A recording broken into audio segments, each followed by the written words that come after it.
রাজকুমারীরা তোমার পুতুল দেখবে বলে অপেক্ষা করছে। চলো চলো চলো। এ তো আমার বড় সৌভাগ্য।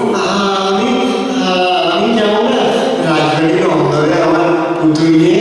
হ্যাঁ, না না, তারা তোমার কথা বলেনি। কিন্তু রাজকুমারীরা প্রত্যেক বছর আমার কাছে এই পুতুল কেনে। যাও না রাজবাড়ি, ওদের গিয়ে বলো বুড়ো সর্দার কারিগর এসছে, সুন্দর সুন্দর সব পুতুল নিয়ে, নতুন নতুন পুতুল। বললাম না তোমার কথা তারা বলেনি। তারা শুধু এই কিষানলালের নাম করেছে, তাই শুধু ওই যাবে মন্দ করে। কি হলো কিষানলাল, তোমার পুতুলের ঝামেলা নিয়ে আমরা যাও।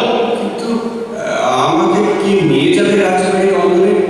দাদু, কালের দাবিকে তো অস্বীকার করা যায় না। হ্যাঁ, কানে কানে কতই দেখবো।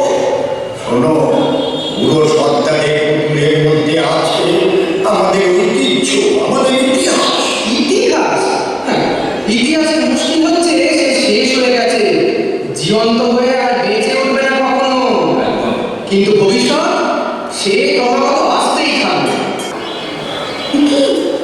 তুমি আমার পুতুল করছো?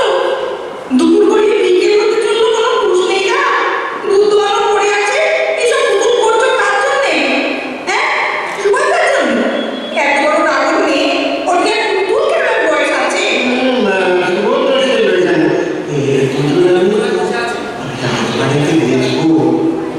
যেদিন তোমাকে হাটের পথে প্রথম দেখেছিল সেদিন মন বলেছিল প্রতি ভাতে আমার ঘরে এই মেয়েটিকে সবচেয়ে বেশি মানায়।